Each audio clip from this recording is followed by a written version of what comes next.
Pemirsa, terima kasih Anda masih bersama kami di Newsline. Kami lanjutkan informasi untuk Anda terkait dengan momen libur Lebaran 2025. Wisatawan yang berkunjung ke kawasan objek wisata Pantai Anyer Cinangka di Serang, Banten membludak, pemirsa. Hal ini membuat okupansi hotel dan penginapan naik hingga 80%. Ya, pemirsa, pengunjung yang datang ke kawasan objek wisata Pantai Anyer Cinangka didominasi warga Jabodetabek yang membawa kendaraan pribadi ataupun menumpangi bus. Mereka ingin menikmati suasana pantai yang eksotis bersama keluarga tercinta. Para pelancong terpantau ramai sejak pagi hingga menjelang siang. Kondisi tersebut terus mengalir dari berbagai arah dan juga wisatawan datang jauh-jauh sejak malam hari lantaran menghindari macet dan cuaca panas di perjalanan. Tingginya tingkat kunjungan tersebut membawa berkah dan berdampak langsung terhadap okupansi hotel serta penginapan di lokasi ini. Dibandingkan dengan momen libur Natal dan Tahun Baru 2025 lalu, tingkat ketersediaan atau keterisian kamar saat ini sudah mencapai 80% atau naik 30%. Meskipun begitu, kondisi Lebaran tahun ini masih belum mampu menyamai tingkat keterisian kamar apabila dibandingkan momen serupa pada 2024 lalu. Hal itu terjadi diduga karena dipengaruhi kebijakan pemerintah terkait efisiensi anggaran dan juga daya beli masyarakat yang menurun.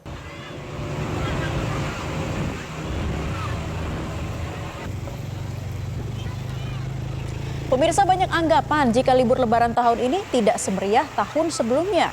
Kondisi ekonomi yang tidak pasti, badai PHK, hingga menurunnya daya beli masyarakat disebut sebagai faktor pemicu. Lalu bagaimana tren geliat wisata di libur Lebaran 2025?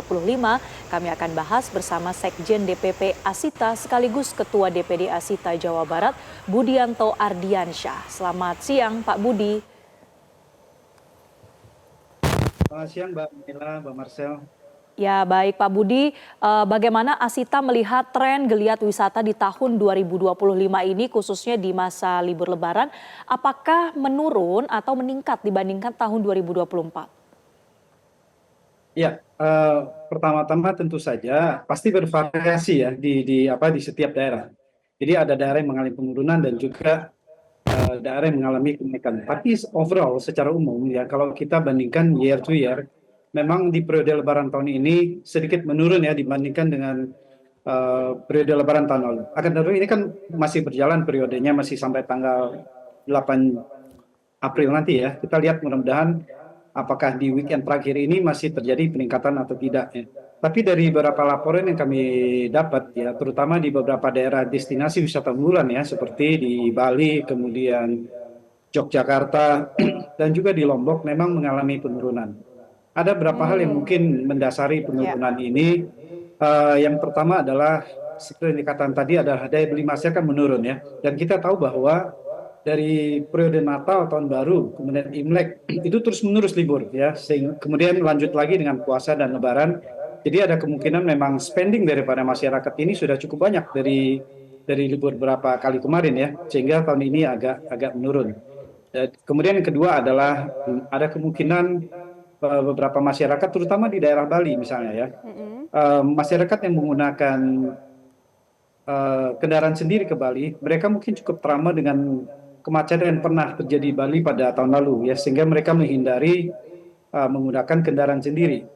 Sementara tiket pesawat, walaupun kemarin sudah dilakukan diskon, kan tetapi kita tahu bahwa diskon yang diberikan ini kan agak last minute ya, sehingga pada saat masyarakat yang akan melakukan perencanaan perjalanan wisata itu sudah beli jauh-jauh hari ke depan, dan pada saat itu harga tiket masih mahal, sehingga ini menyebabkan animo masyarakat sedikit menurun.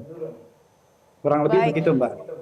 Pak Budi, apakah menurunnya minat wisata di tahun ini sudah diprediksi oleh Asita sebelumnya mengingat daya beli masyarakat yang juga melemah? Ya, kami memang sudah memprediksikan tahun ini pada periode peak season Lebaran tahun ini memang akan sedikit menurun. Perkiraan kami menurun sekitar 15%. Dan ternyata apa yang kami lihat bahwa ternyata juga persentase mudik tahun ini juga menurun sekitar 14% ya. Jadi kurang lebih irisannya hampir sama kurang lebih.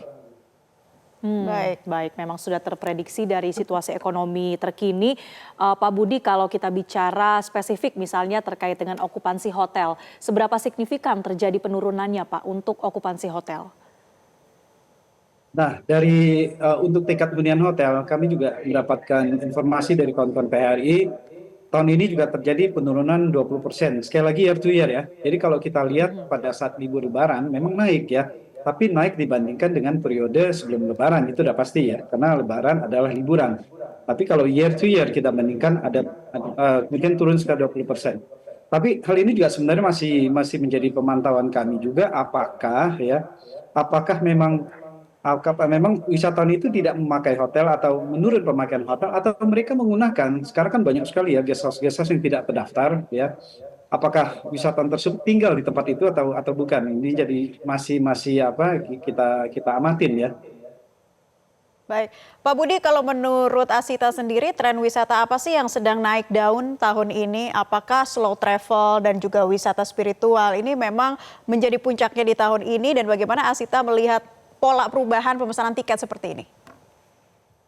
Oke, kalau wisata spiritual memang dan slow travel ya memang menjadi dua daripada beberapa tren wisata tahun-tahun belakangan ini ya. Slow travel sebenarnya bukan satu hal yang aneh ya.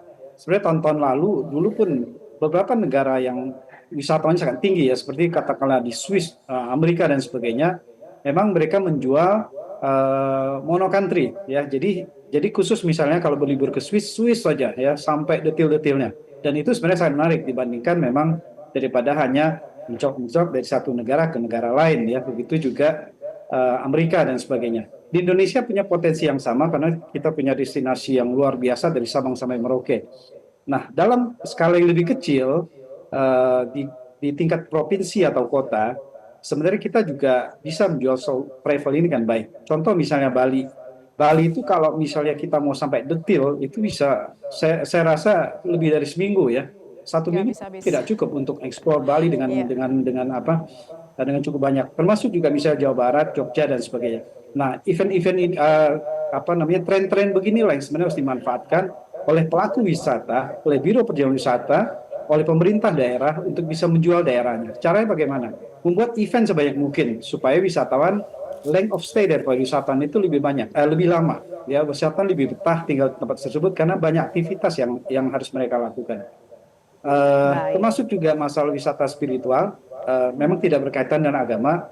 Wisata spiritual itu lebih cenderung mereka datang ke satu tempat, ya mencari tempat yang sepi, seperti meditasi dan sebagainya. Di Bali misalnya dengan prosesi melukat, itu kan juga sesuatu yang sangat menarik untuk dijual ya. Dan beberapa hal lain.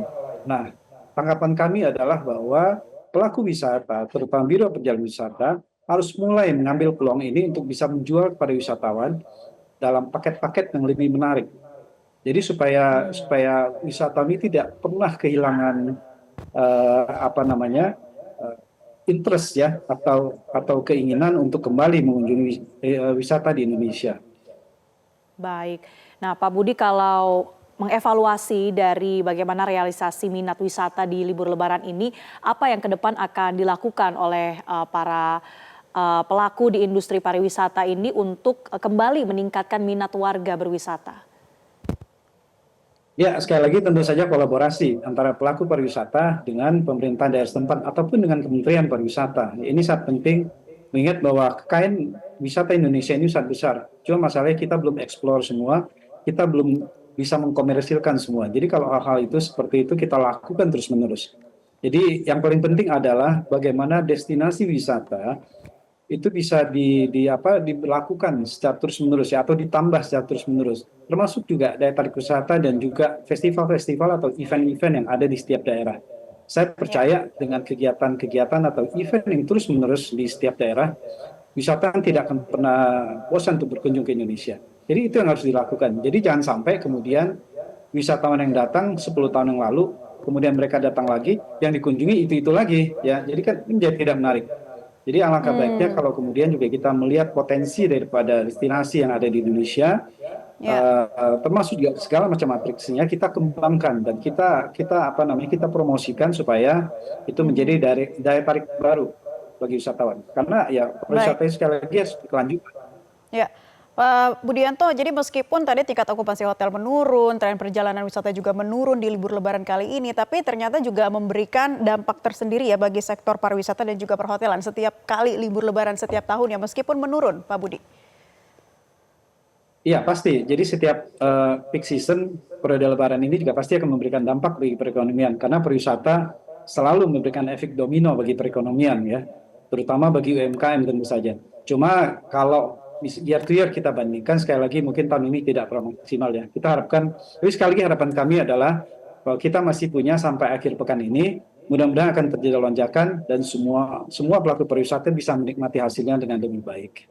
Jelajahi cara baru mendapatkan informasi. Download Metro TV Extend sekarang.